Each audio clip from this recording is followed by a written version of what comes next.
बायको, अहो हळदी कुंकवाच्या वाण म्हणून सगळ्या बायकांना मेकअप बॉक्स देऊ का? नवरा, तुला एकटीलाच घे, बाकी सगळ्या सुंदर दिसतात. नवरा दवाखान्यात ॲडमिट आहे.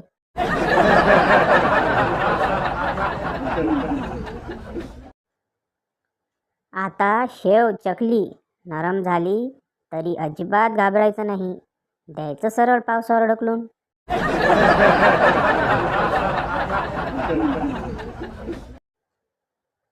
इतिहास साक्ष आहे, जेव्हा माणूस ट्रेनमध्ये रिझर्वेशन करतो तेव्हा मुकाट्याने एका जागी बसत नाही, आणि जेव्हा पॅसेंजरने जातो तेव्हा एका जागून हटत नाही.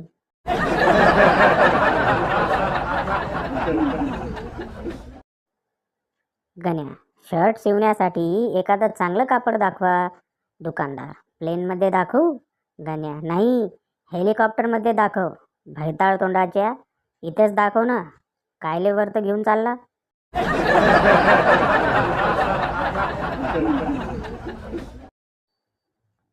म्हण्या, देवा कृपया पंजाबला अमेरिकेची राजधानी कर ना. देव प्रकट होतात आणि विचारतात, का बाळा? म्हण्या, कारण की मी पेपरात तसं लिहून आलो आहे.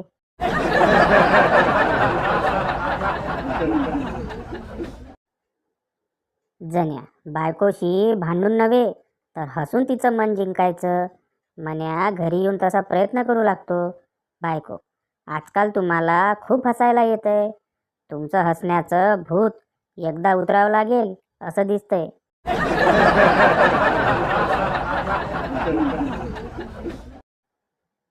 बायको, तुम्ही म्हणताय अर्धे पुरुष हे मान्य करतात की स्त्री हे देवाने बनवलेली सुंदर कलाकृती आहे, मग बाकी अर्धे?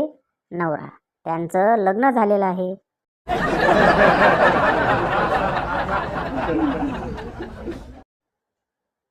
शहरातील माणूस भाजी घेत असतो. शहरातील माणूस, काय रे, हल्ली तुझ्या भाज्यांना चवच नसते रे. भाजीवाला, काय करू साहेब, हागणदारी मुक्त गाव झालं तेव्हापासून चवच गेली भाज्यांची.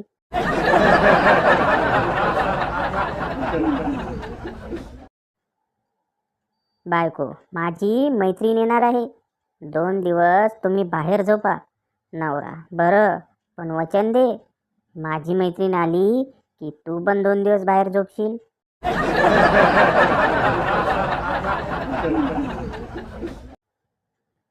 बऱ्याच वर्षांनी मित्राचा मेसेज आला, हाय. मी उत्तर पाठवलं, मी पण हाय.